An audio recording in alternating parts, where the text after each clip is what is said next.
Hello, avid readers, book nerds, and casual observers, and welcome to the Read Along brought to you by the Lit Round Table. I'm Joseph. And I'm Anna.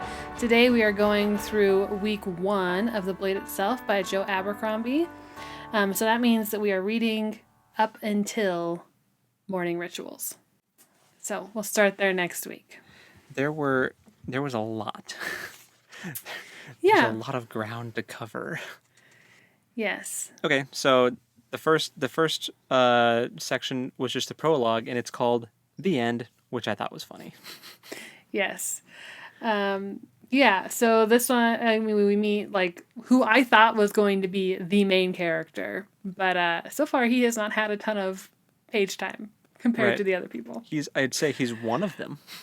Yes, but I was thinking he was, like, going to be the number one, which maybe he still will be, but at this point he hasn't had a lot of page time.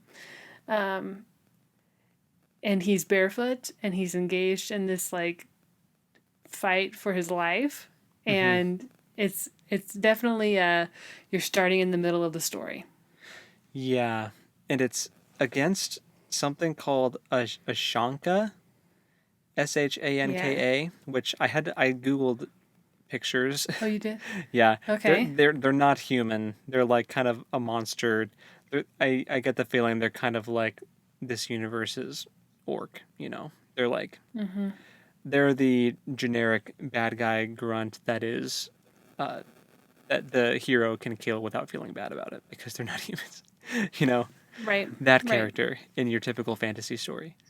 And he sometimes calls them flatheads, which makes me think of a screwdriver. So I'm just curious to kind of uncover more about that whole situation and like why. Yes. Yeah. How and why. It's basically him just escaping from some of these Shanka, and he jumps off a cliff into a cold river and gets bit. Well, he falls off a cliff. Right, and gets then like he dragged. really only has one option. And he gets like bit in the to leg. fall in the river. He gets chomped. So, you should probably get that looked at. He's probably got rabies now. But see, I was like, are these Shanka like zombies? And now he's going to turn into a Shanka, but it doesn't seem he's not worried about that at all. But that's where my first thought went. for someone that's not a zombie fan, that was your first thought? That was because I don't like zombies. Yeah. And so my thought was, I'm going to be annoyed if the first chapter, this turns out to be a zombie flick, because I also didn't realize we were in the prologue. I thought we were in the first chapter. Yeah. Because there's no chapter, like, numbers. Right. Yeah, overall, sure, it was a prologue. Set the stage. We met a character. We met some bad guys. Getting a feel for the writing style. I'm into it. Yeah, it's very different from very different from Dragon's Law and Twilight, but it's even quite a bit different from Lies of Locke Lamora.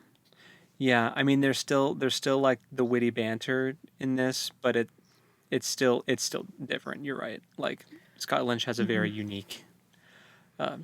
I would say that Joe Abercrombie has a very unique prose. Yeah. They're both very different from each other. They both do. So yeah. Which is good. And then right after that, you get the page that says Part 1. Yeah. So I was like, oh, so that's the prologue. Yes. I get it. I do want to say, you know this already, but for the listener, like how we read this. So I read the paper, like book, the prologue and the first chapter and a half. And then I listened to the rest of it. But my plan is to read it. I was just up against time this week. So, because I do not think I retain things as well when I listen. That's fair. To this kind of book. At least for the purposes of like discussing it later. Because that's something that, like with the last book, I listened to the majority of it, but it was like a smaller, we were talking about this before I started recording, it was like a smaller group of characters that were all pretty confined, and like the party never really split up except for in the last chunk, and that's when it got kind of like hairy, keeping track of everyone when Fizban and Tass split up. So this is like just all that. Because Yes. We end up following three different characters, and like sometimes the characters intersect, which was entertaining to see when it happened there towards the end of this chunk. But yeah, for the most part, it was like, okay, we get to know a character, and then it switches, and then it's like, oh, okay, Yep. new, like entirely different place, new people, and then you get to know them, and then it's like, okay, and a new character, and Right. so yeah, it's just a lot of that. So yeah, I can see why this one would be a little more tricky to keep track of listening wise. So I will say that I find Logan to be the most interesting. I mm-hmm. have the most questions about him and Mm-hmm. want to know the most about him just because he seems to be in a different place Mm-hmm. from everyone else. And I Yeah. can't tell if he's in the future. Huh, yeah, I never really thought about that. If we're kind of playing with the timeline with this, I guess I had Yeah, just well, kind of because taken it he's. for granted that it's all happening at the same time, but I guess it doesn't have to be. Well, the only reason I wonder that is because he's Logan the Nine Finger, right? Yeah. And he's missing a middle finger. Yeah. And then in one of the Glockta chapters, I don't know who he's interrogating, Toefl, Okay. Yeah. and he cuts off his middle finger. And so then I made a note and was like, wait a minute, is Toefl the same person? Is Toefl a first name or a last name? Since I'm listening to it, I couldn't tell. Yeah. And is this person actually Logan from the past? I think not, because Okay. when like Logan is missing an entire middle finger, right? But Oh, and it but was just his fingernail, the or like the tip of TOEFL his guy, finger. like Glockta was chopping like down a line, and he was cutting off bits of his other fingers too as he went, like in a line. Yeah. Okay, It see, I missed that. so Okay. that's gonna be. I mean, hopefully, if you're listening to this, you've read the whole thing, so you know what we're talking about. If not, that's gonna be confusing. Well, Yeah. it's whatever. That'll be fine. They'll Yeah. figure it out. Yeah. We'll get back. Sorry, it was just one of my theories of No, what you're was fine. happening. Theoretically, So you've all read this. If not, pause and go read it. it's all confusing. Why are you Yeah. why are you listening to this? Okay. Unless you just like listening to two people talk about books, That's fair. like our mom. That is fair. In which case, Mom, That's I fair. don't think you would like this book. No, the If I'm main being reason why real. main reason why I say that's going to be confusing for some people is because that's like a torture scene, and we don't really have any context for why it's happening. Not that there, I mean, does torture need a context? It's gross no matter what, but you know what I mean. Like, oh yeah, Yeah. that's because he was chopping off his fingers in like a row, and anyway, happy Halloween, Yeah. y'all. After the fact, yes. Anyway, Sorry. So we can go back and yeah. go in a little more linear order. So Sorry, that's my bad. the opening chapter, the survivors, I really thought that this was like, it kind of reminded me of my time in Boy Scouts a little bit, just because of Yeah, I could see that. the way he connected with his cooking pot. Yes. He's like back at the campsite after he wakes up on like a riverbank, and he's like freezing to death, and like he just kind of assumes that everyone that he was with is dead. Like he doesn't It's really probably have a any safe assumption. he doesn't have any evidence of this, but he's just assuming that Yeah. the Shanka got them all. But yeah, the chapter's called The Survivors, and he decides that him and his cooking pot are the sole survivors. Like Yeah. he kind of deems his cooking pot a character. So I just Yeah. thought that His was really cooking funny. pot is Wilson. Yeah. If you get the Castaway. It's Yeah. Castaways, right? Yeah. Yes. Castaway? Yeah. Sure. I have not actually seen that movie. Me The Tom neither. Hanks one. I haven't either. With the volleyball. Yes. That's what I'm referencing. Yes. Wilson. Yeah. Not that I ever did that with my cooking wares in Boy Scouts, but I just, you know, you get a connection with the utensils that you use, and I They're mean, why not? they're reliable, and if you didn't have them, it would be a less good of a time because how are you going to eat? Right. You're way more limited. Well, he No, also got his shoes back, and he got his coat, and he's got a blanket, and his bag of stuff, which right. all seem like he's listing out the things. And it's like, that's pretty meager belongings, but I guess it's better than nothing. Better than just wandering through the woods with just the skin on your back. For sure. But no, I thought that was amusing. But Yeah. So I have a note for this chapter because he's talking about his companions and he's naming all of them. yeah, And I was like, oh, crud, I'm going to have to remember all these names. And then he decides they're all dead. And I'm like, oh, never mind. convenient. I probably don't have to remember all these names. That's good. The only one I remember is Dogman. Like for some reason, Yeah. there's someone named Dogman. So like, I'm curious about them. So maybe maybe they Yes. survived and they show back up later. But Right. because it seems like a super unique name for just a throwaway dead character. You know, like Yeah. I bet they come back, but maybe I'm wrong. I don't know. It's kind of giving me Robin Hood and his merry men vibes. Yeah, So I see that. only not so merry. Pretty, Yeah, pretty down on their luck. Maybe Although he super keeps dead. referring to himself as being lucky, but he doesn't seem that lucky to me. No, it's like He is lucky to be alive. yeah, but like the situations he gets in are super unlucky. You know, Yeah. Yes. we see those later too. Yes.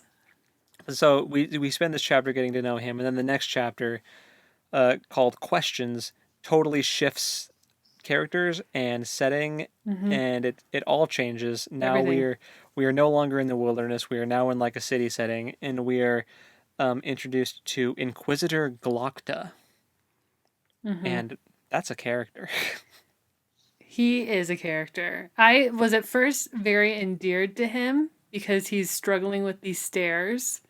I know. And it's like, he's talking about, like, oh, whoever invented stairs, I'd love to torture them. Which I'm like, Fair. should have been a clue for how dark he was going to get. Uh-huh. But then he falls down the stairs.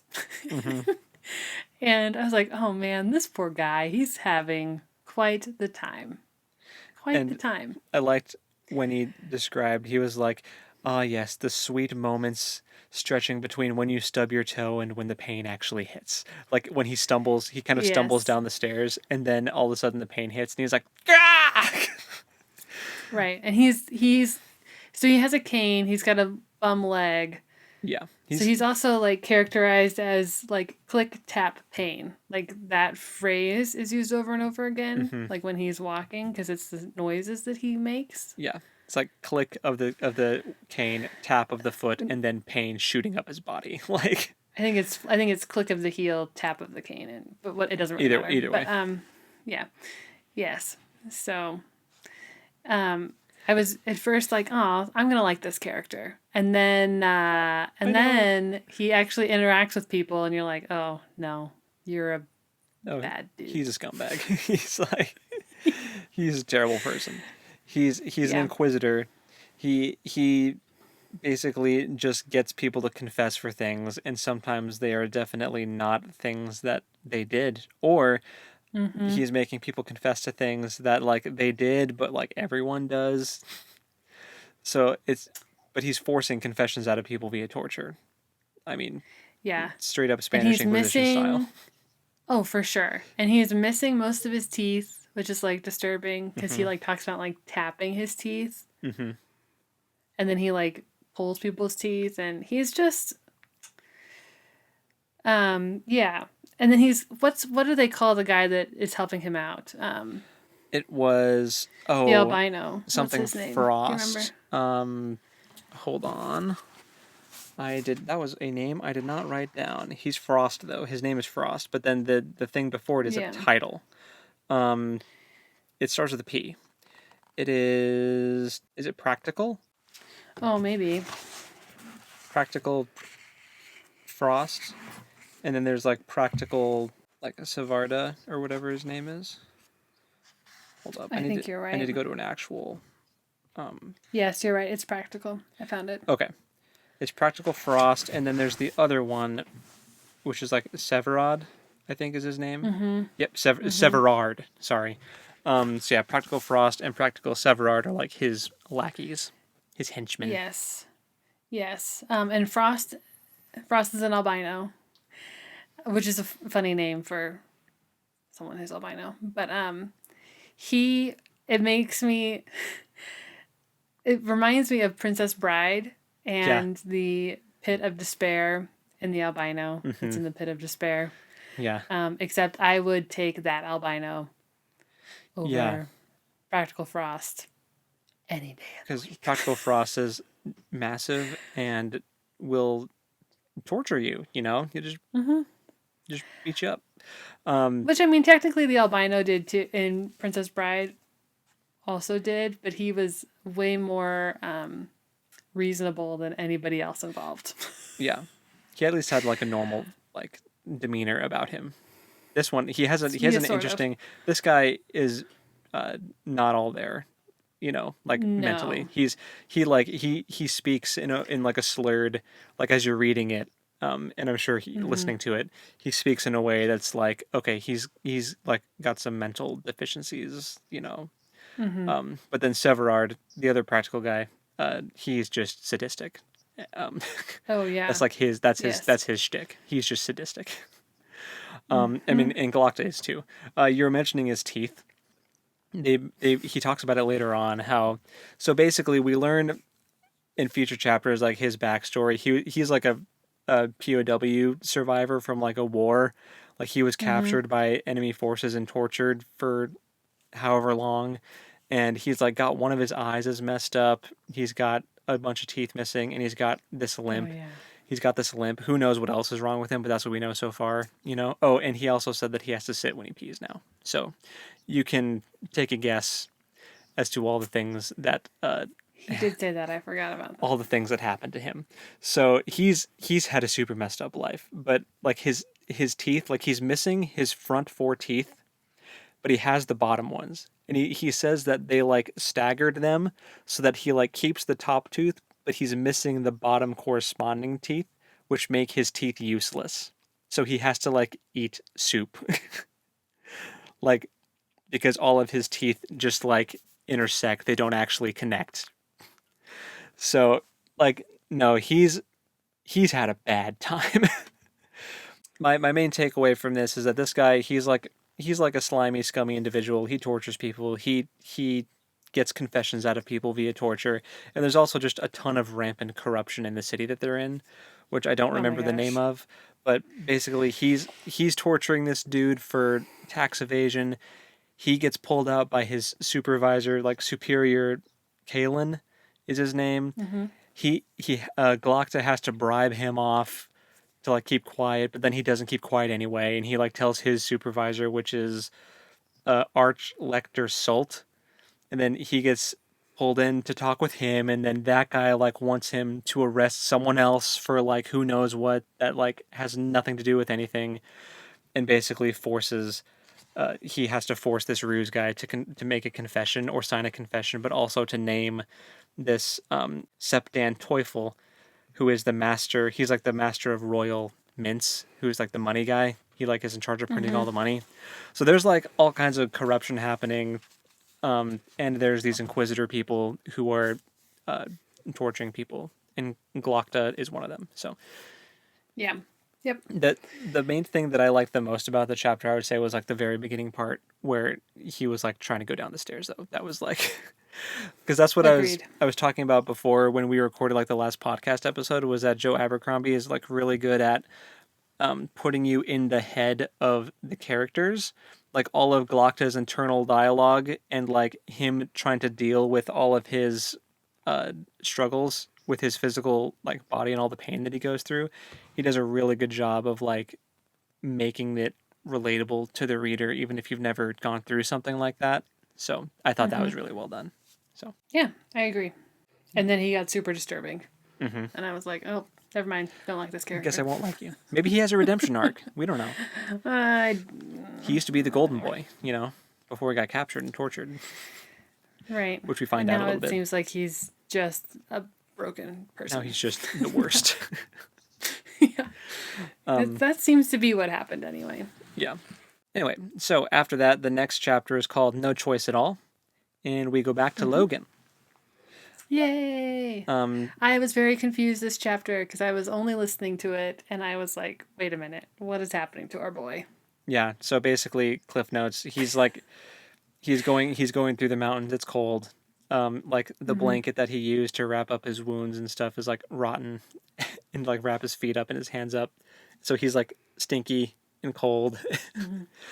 He like goes into the same area that he grew up. We get like kind of a backstory dump of like some of the characters he grew up with and or was interacting with anyway, but then it all got attacked.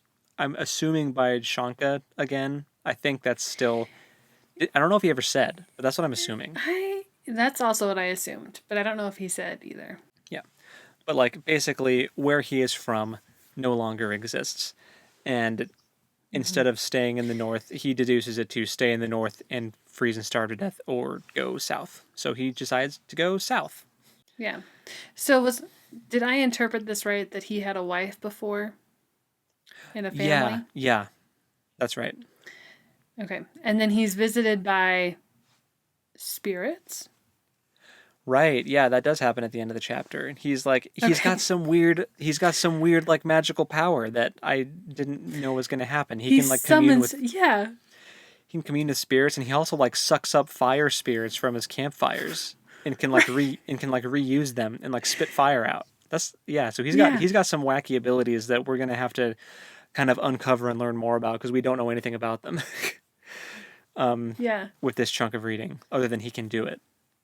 So that was very weird. Right. And I think that's where I started to get very confused. I was like, wait a minute. Is the thing happening where I am just not intaking the setting again? No worry. It wasn't a setting issue. It wasn't a setting issue. You're fine. Okay. It was just that makes me feel better. An ability that kind of came out of the blue that we weren't really expecting. You know, we had no warning that would happen. And it just did. It's like, oh.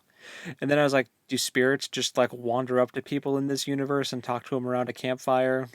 But then no, I don't. I think that's like a.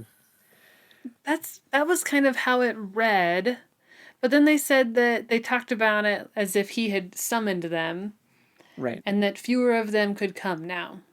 Yeah, and that it was going to continue to be fewer and fewer for some reason. Yeah. Yeah, so I hope that gets explained later on. Now that he is going to go visit a magic user, you know, like maybe some of that'll get sussed out. We did learn a little about his backstory on like why, like, because we didn't know up until now that he was Logan Nine Fingers, but that we did. We did. Who said it? Did he say it to himself? He says it to himself in the prologue, and then it was in the prologue. The survivors. Okay, yeah, so he's just like, I guess Logan Nine Fingers is lucky if nothing else, or something like that. I guess we could just assume that he was missing a finger, but we didn't really know how. But that's true. It wasn't confirmed that there was a missing finger. Yeah. Other than the name. Yeah. Until this point. And he's missing his middle finger, and he talks about how he like charged into battle and lost a finger, and that's how he got famous. And he's also called like Bloody Nine and Logan Nine Fingers. Oh. And it's like okay, it's like so a thing. my original hypothesis is totally off base. Well, it's because you were listening to it. Because I was confused. I was listening and I was very confused. Yeah. Yeah. So after No Choice at All, and it's also the spirits told him to go meet with a wizard guy. Yeah. Whose name I forget. It starts with a B. Like Baser or something like that. I did not get his name written down. A magus of the old time. Is it magus or magus? Magus? I don't know. The audiobook said magus. Like Magus. Magi. I was totally wrong on both counts. Magi? Magus. Okay. I don't know. It's a magus, and they just say go south and find the magus. We don't actually know his name. It's revealed later. So anyway. Yeah.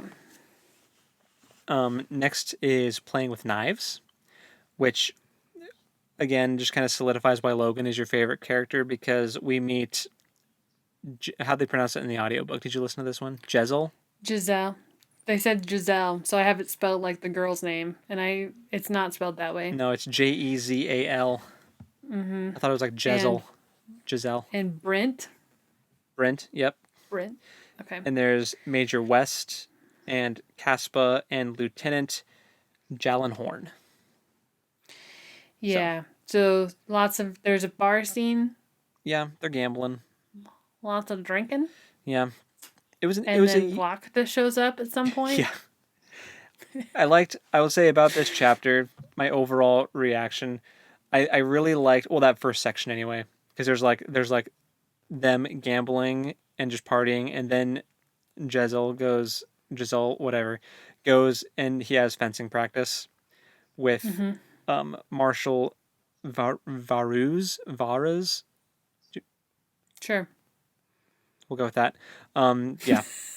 I don't remember how they said it. That sounds right. And then at the very end, he encounters Galacta, and we have the first instance of POV characters interacting, which I was like, finally. Yeah. But I liked the scene where they were playing cards because it was a unique way to introduce characters that I hadn't read before, in a book anyway. We kind of got to see everyone's personality, with how they like what their tells are and like how they play cards, and like, oh, this person comes from a well-to-do family and they're like super rich and they're just like throwing money away like it's no one's business. They don't care. They're just here to have fun. This character only is doing that because he got bored. There was no rhyme or reason to it. This character tries really hard to win and actually is actually serious about it. And this character is a superior officer who gets like paid more, and everyone likes to like milk him out of his money. So it was just an interesting way to introduce characters. I couldn't tell you which of those descriptions goes to which name right now, but yeah, in the moment it was really cool. But I know Major West and Giselle because those are kind of the two that kind of pair off, and that we follow for the most of the chapters with this character now. But yeah, what were your thoughts? That Okay. I was very focused on like I was trying to like write down the names, and I was like, I have no clue how to spell any of these. Yeah. So it's like a guess of how to spell a name, and then a question mark. So I don't have a lot to add on this one. That's fair. I don't love the scenes with these soldier guys. Yeah. I mean, so far. That's fair. Also, Giselle is also a scumbag. Like, yeah, I have some comments on his for fencing practice later. Yeah, I knew when he starts to interact with Artie, and I was like, okay. I will say he reminds me of Jaime Lannister. Like, that's who's in my head when I read him. Yes. But like not slightly more humble because he's not like, I'm talking like season 1 Jaime Lannister, but also not that good at sword fighting yet. Like, he's trying, but he's like, because he's very confident. Right. Yeah, he's very arrogant, and but at least he's not. And it's like he thinks highly of himself, but also it seems like, judging by the comments that the character made about his father and like everyone else's expectations, like everyone else also thinks really highly of him. So I think that he's just got a big head and a conflated ego. Like, yes. And I'm pretty sure something's about to happen that's going to lay that low. Like, I'm expecting him to have quite the arc. I hope he does. So, but yeah. So after, eventually, we don't have to interact with like 5 different military dudes, and it switches to like 3. So yes, which is nice. He has to run off to fencing practice because he's going to be in a competition where he's got like a duel scheduled with some dude, and he's got to like practice for it. And there's this Marshal Varuz or Veras, whatever his name is, that he trains with, that's like really strict. He's got to like run up and down a tower and like all around town and swing hammers and metal bars around and practice fencing forms and all this stuff. So like the dude has to put in really hard work, but he's still not the most likable. Yeah. But nope. We'll get into that. This chapter did have my favorite line so far. So like the fencing instructor, Marshal Veras, is like, I need you stone cold sober during practice. That means clean living, no partying, no drinking, clean living. You understand that?" And he's like, "Yes, sir, I absolutely understand." And then there's a break. And then the first line is like, "Within 6 hours, he was drunker than bleep." Yeah. Just killed me. It reminded me of Lies of Locke Lamora when they're talking about the Bonds mage and how scary they are, and then Locke was like, "Nice bird, a-hole." Like, it's like my favorite. Yeah, it's very, very similar to that. I love that brand of humor, and that made me laugh out loud when I read it. So that was really funny. Yeah. And then, so he's partying with his friends again, and then he walks out of the bar and sees Galacta putting a bag, or no, not Galacta, he sees Practical Frost and Severard putting a bag over someone's head, and they're, like, dragging them away. So there's, like, a confrontation then between Jezel and Galacta as they're taking away this person to be questioned. So that was pretty much the chapter. Yep. Any other thoughts on playing with knives? Nope. Cool, because the next one is called Teeth and Fingers, and it's super gross. Yes, it is. Yes, it is. This is the one where we actually learn about Glocta's teeth and like actually learn about why he is the way he is. Oh, we also learned right at the end of the last chapter that him and Major West actually know each other, like Glocta and Major West do. Like they were actually really good buddies before he got captured. And now that is not really the case. Yeah, well, I would venture to guess that Glocta has changed a lot. He's probably not even the same person, like No. only in name. Yeah. His personality is not the same though. So No. because he is very sadistic. Which, well, being tortured like that would change a person. So. I'd be a little jilted. I'd be a little cynical, I'd be cynical, but I don't. I mean, obviously, I don't know, and I hope I never find out. But I don't think that I would become the thing that broke me. Right. That's fair. I don't think if I had been tortured within an inch of my life, I would not come back from that and be like, "Now I'm gonna do it to other people." Mm-hmm. Yeah, I guess trauma responses vary. Oh, for sure. I'm just saying I don't think that would be my trauma response. Right. So I don't have a lot of sympathy for Glocta. That's fair. No, I mean, no. Turd, and a very censored. Yeah. It's like two wrongs don't make a right, Okay, you got tortured, so now you're gonna torture people for a living. Like, okay, like right. I understand the trauma response, but also I don't. I hesitate to say, like, that's not the right trauma response to have, but, like, it's not the right trauma response. Everyone right. He needed counseling, and he clearly didn't get it. Oh. Yes. To put it mildly, yes. Anyway, so this is the chapter where he starts, like, chopping off the tips of this dude's fingers, which it's the guy that Tofu. Yeah, yeah. He's the mint master, the Altoid king. And he's being the first time they said he was the master of mints, I was like, what? Oh, money. Yeah. We're not talking icebreakers. No. It's like he's a merchant. Funny, is he like a mint merchant? Like he only in the world of Candyland. Right, exactly. But yeah, so he gets a confession out of the guy because he starts chopping fingers off. Everyone breaks eventually. Coercion, for sure. Yeah. So that's that chapter. But then, and it was a very short chapter, thank goodness, because I didn't want to read like a 10-page long just torture scene. No, in fact, it so like on Audible you can see like the chapters and how much time is in them. And when this chapter started, I was like, ugh. So I went to the chapter list and was like, how long do I have to listen to this one? It was only 8 minutes. Yeah. I was like, okay, yeah. Great. I don't want to listen to any more Glocta than I have to. Yeah. And it's really weird being put in the head of someone who's torturing someone. Yeah, I don't. It's disconcerting. I don't really like it. I really liked this character in the beginning, like when we were first introduced to him, because I really liked how well we were put into his head. But now I'm like, oh, get me out. I don't want to be here. Yeah, which is like really a testament to solid writing, but also like Oh I yeah, don't like it. absolutely, like very solid writing. But I'm uncomfortable with the energy we have created in this Yes. character.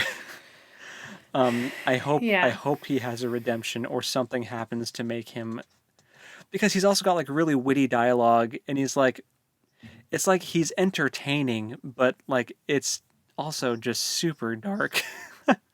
Which this Mm-hmm. is a grim dark fantasy, so I guess it makes sense. But yeah, the next chapter is The Wide and Barren North. This is one that I had to reread a chunk of because I was trying to read last night and I was nodding off during this. So I did have to like go back and reread a bunch. So this one doesn't click as much for me. But My first note for this one is where the heck is he? I know, yeah. Like, wait a minute. Where are we? He just Are we in a spirit realm? Are we in the same world? What is because he happening just right now? decided to travel south in the last chapter that he was in, and now he's just like Yeah. sitting around waiting for someone to show up and find him. So I'm like, Yeah. you're not being very proactive with this whole go find the mage guy, you know? Like you're just waiting for him to Mm-hmm. come to you. I guess he does Mm-hmm. seem to be in a different location though, because it's not like snowy. It's like now it's rainy. So I guess it's Right. slightly warmer. He does eventually there's a new character introduced that's kind of become his traveling buddy. Malachus. The Apprentice. How do they pronounce his name? Did you listen to this one? I did. Malachus And I think, Quai. yeah, I think that's how they said it. Okay, Kai, because it's I think. Q. It's like QAUI or something like that, or QUAI. It's got a Q in the beginning, so I would say that Kai, I think. okay. But That's kind of how I was reading I it don't because know.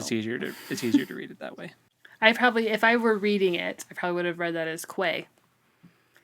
Yeah, But could see that. Yeah, Malachus. We'll just call him Malachus.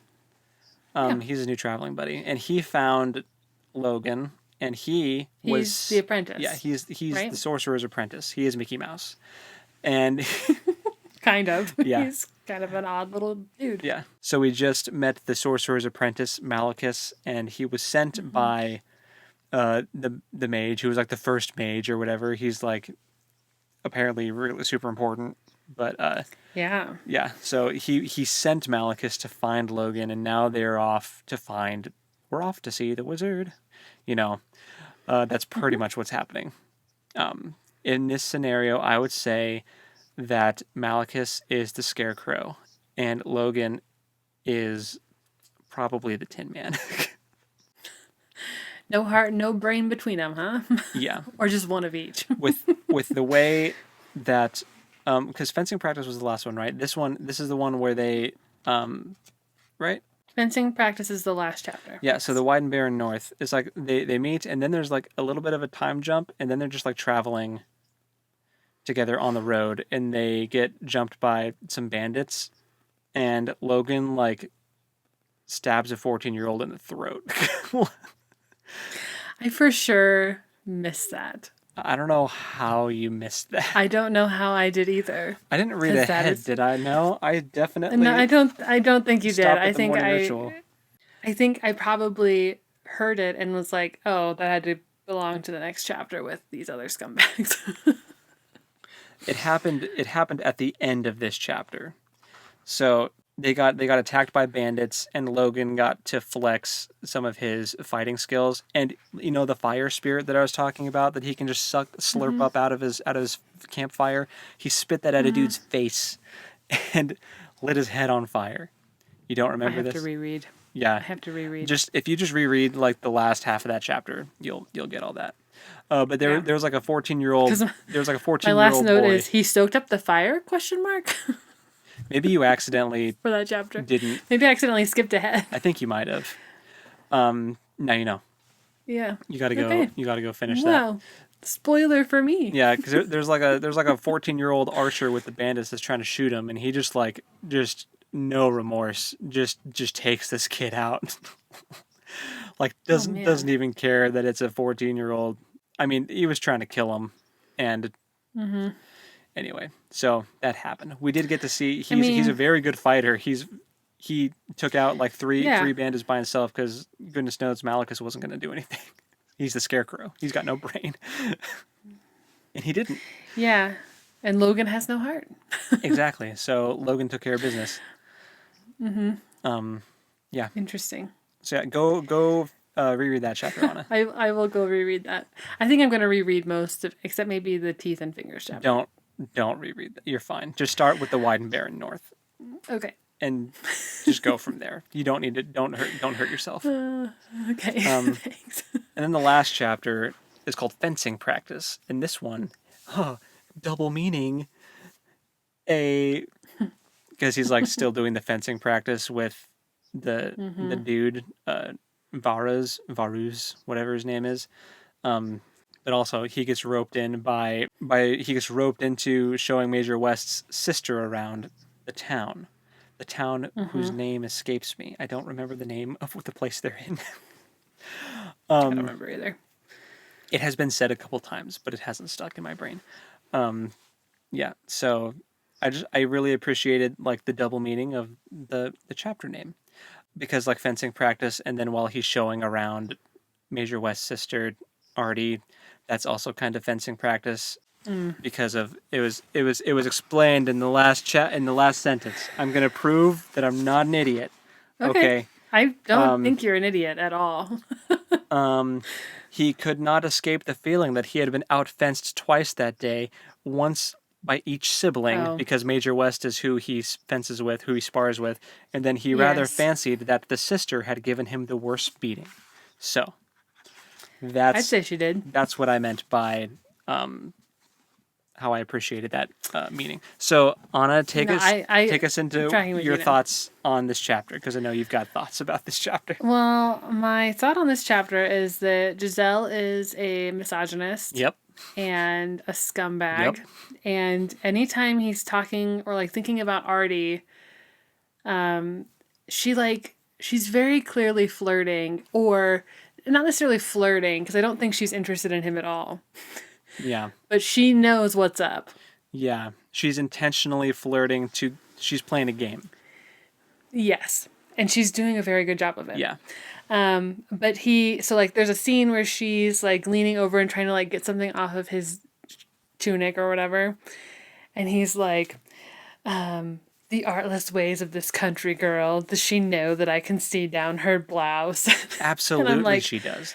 Heck yes, she can. She knows exactly what she's doing. You're an idiot. She's playing you like a fiddle. Like a fiddle. And you are just revealing to everyone that you are the worst. Yeah. Because when he was like getting ready to knock on the door, he was like, "Oh, I hope she's not fat and ugly and boring." Like, those were literally his words. Yes. Like, I'm not even exaggerating. The worst TM. He literally said, "I hope she's not fat, and I hope she's not ugly or dumb and boring. Like, and I hope that I don't waste my afternoon on this girl." And then he goes in, and then he's like, "Oh no, she's hot." Yeah. But her skin is just a little too dark. Yeah.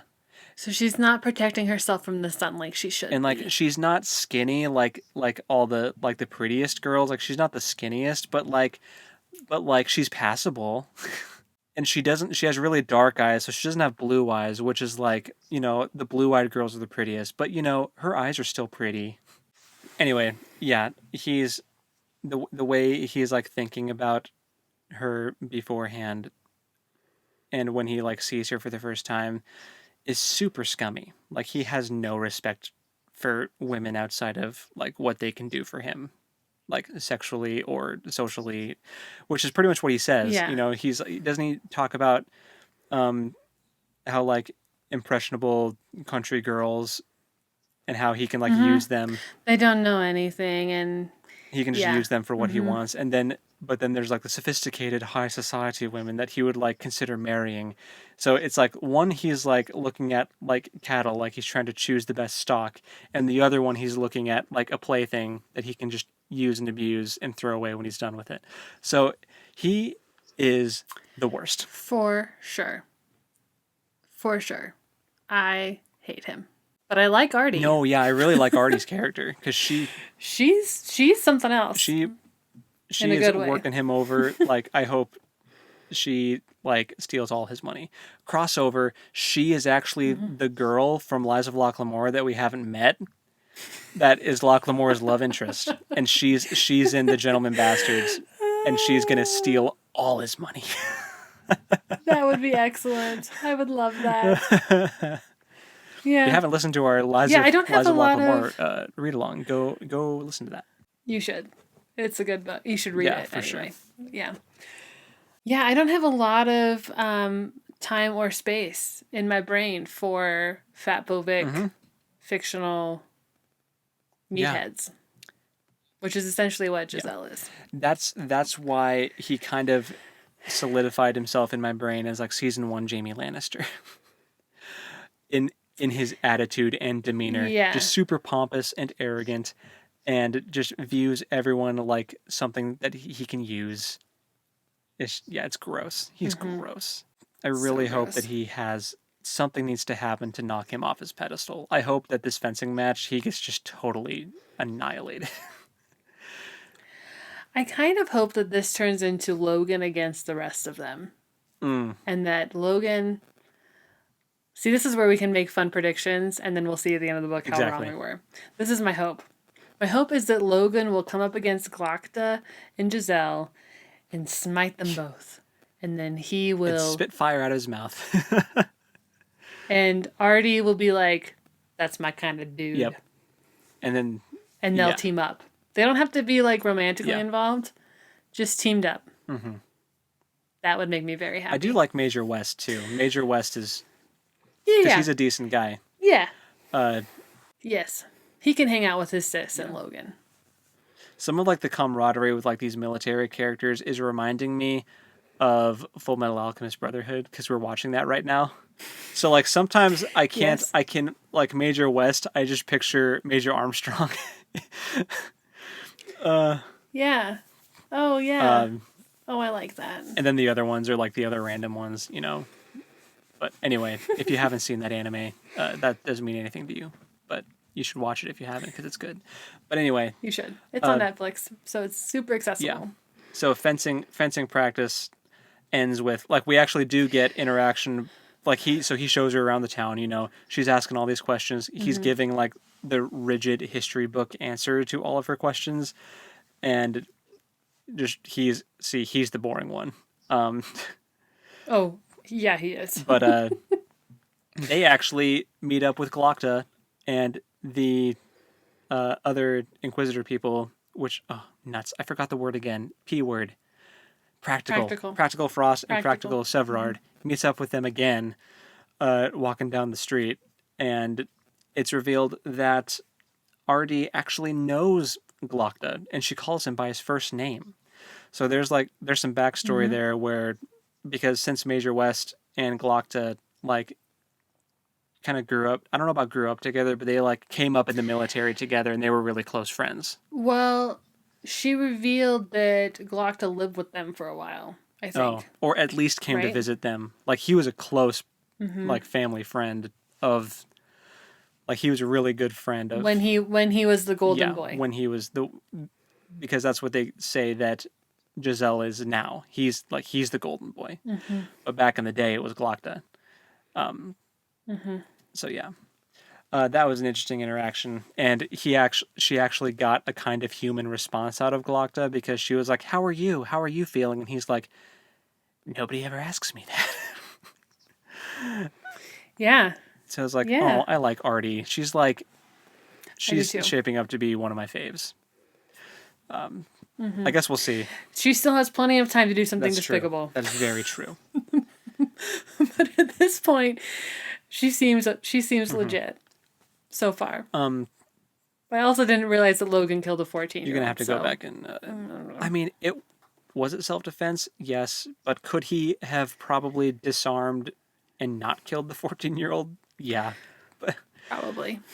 but you know, when you're a warrior like that and you've got like training and reflexes that take over, I don't know. Maybe it's And you're like kind of half and dead. high on adrenaline. Yeah. So Yeah.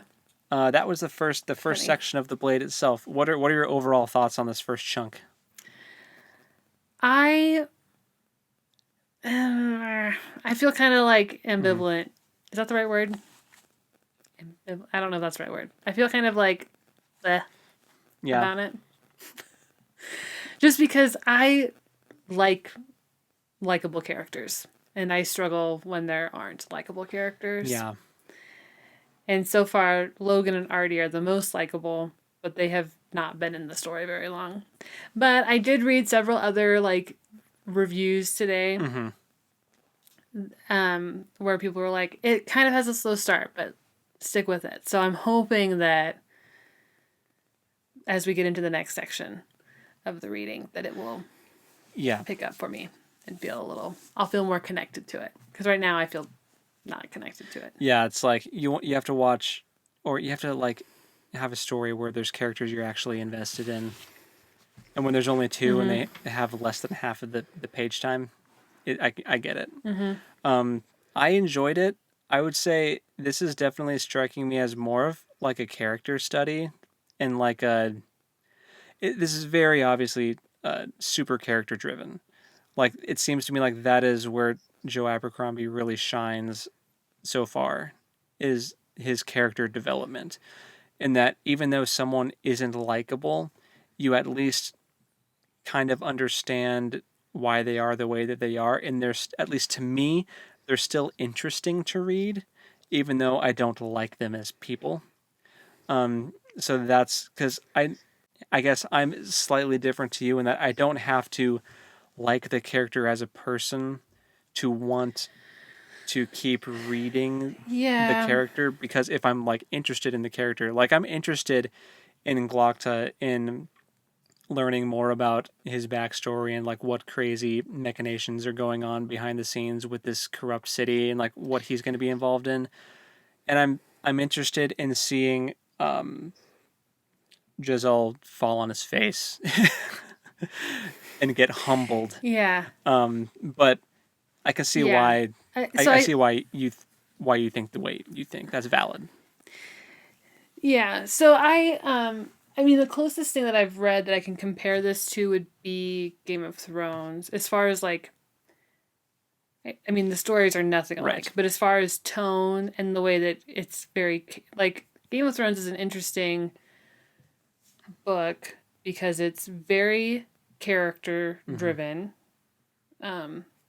But it's very much an epic fantasy. Whereas I'm not sure that The Blade itself would be. So far, it hasn't covered a lot of time and space. Yeah, the scope of it, it's still pretty contained right now. Yeah, but Game of Thrones, you cover a lot of ground very quickly.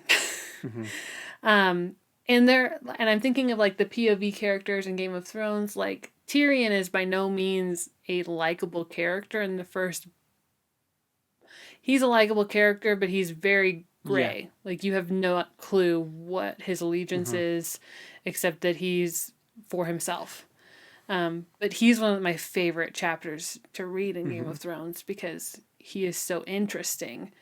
And he's very much a tortured soul, but he is not torturing other people. Right. He's maybe making fun of other people, but he's not like trying to ruin them. Yeah. And so if I'm comparing those two, like it is possible for me to be interested in characters that are gray and not necessarily likable right away. Yeah. For this, it's almost like But- the main character, one of the main characters is like, could be an antagonist figure, you know, which is like Yes. interesting in that usually with like antagonist POVs, you don't get as in their head as we are with like Glocta. Like you are like so in his head. It's creepy. But yeah, no, I get what you're saying for sure. Yeah. I would say so far it's about what I expected. I am looking forward to reading more just to see how things shape up and like how the story, like I just want to learn more. Like I have questions. Like why, like what's up with the weird magic with like the spirits and stuff with Logan? what's up with all the weird corruption with Galacta, and what's up with Artie. Like, what's her game? Like, I have a lot of questions that I want to answer. So, yeah, it kind of feels like we were, so, you know, like one thing that they tell you when you're learning how to write is like start as in the action as you possibly can. And I almost feel like we are too far in the action. Like I need like a little exposition on like what is happening. Yeah. And like we got some, and why I should like care. I guess we did, now that I think about it. They're in a kingdom that's called the Union, and it's like 3 kingdoms combined with some war that happened. There's like other kingdoms too. So like we've gotten some backstory for like world building, but it's been very, very light on the world building side of things. Like very light. And it's been almost all just character stuff. Which it's cool that we have so much character stuff, but I want to understand more about where they are and why they're there. Yeah, I want to know what the plot is. And I guess I don't. That's true. It hasn't. Know that I know what the plot is. It hasn't really followed any kind of. At least it hasn't followed the typical hero's journey. You know, there hasn't really been an inciting incident unless you count just the attack on Logan's camp in the prologue. But that like happened in the prologue, and we didn't even see it happen. We just saw the aftermath. So I'm looking forward to having my questions answered. Yeah. Like you were saying with the plot, like there hasn't really been anything. No, like plot thing has really hooked me yet. It's just all been like character introduction, which we're like 68 pages in, and there hasn't really been much of like a plot hook. It's just been all character interaction. So I'm hoping that in this next chunk of reading that we get some kind of plot hook to draw me in and get invested into what the actual story is here, and for it to evolve past just like character study. Yep. So I agree. Yeah. So on that note, where do we stop? Where do we stop for next time? So for next time, let me look at my book here. You're going to read from the morning ritual all the way to an offer and a gift. So you will stop and not read an offer and a gift. So that's where we're going to go next time. So happy spooky season, everyone. It will have been over. So I hope you enjoy. Well, yeah, I hope you had a great Halloween, and I hope that your preparations for the winter holidays treats you well. Yes, because now it's officially Christmas. It's officially holiday season. It goes Halloween, then Christmas. That's how it goes. Yeah. Thanksgiving is just Tuesday. the prologue to Christmas. That's just like the Christmas meal part 1. Yeah. You know. I just say holidays because then you can lump Thanksgiving, Christmas, and New Year's like all together, and be like, I'm saying happy holidays for all 3 of them. You can have them all or none of them. Whatever is your fancy. Cool. Well, until next time. Happy reading. Is that what I say? I think so. Go read something cool as just the normal podcast. Man, we are. I think I say happy in reading. Rare form. And until next time, happy reading. And we'll talk at you next time. There we go. Later. Bye.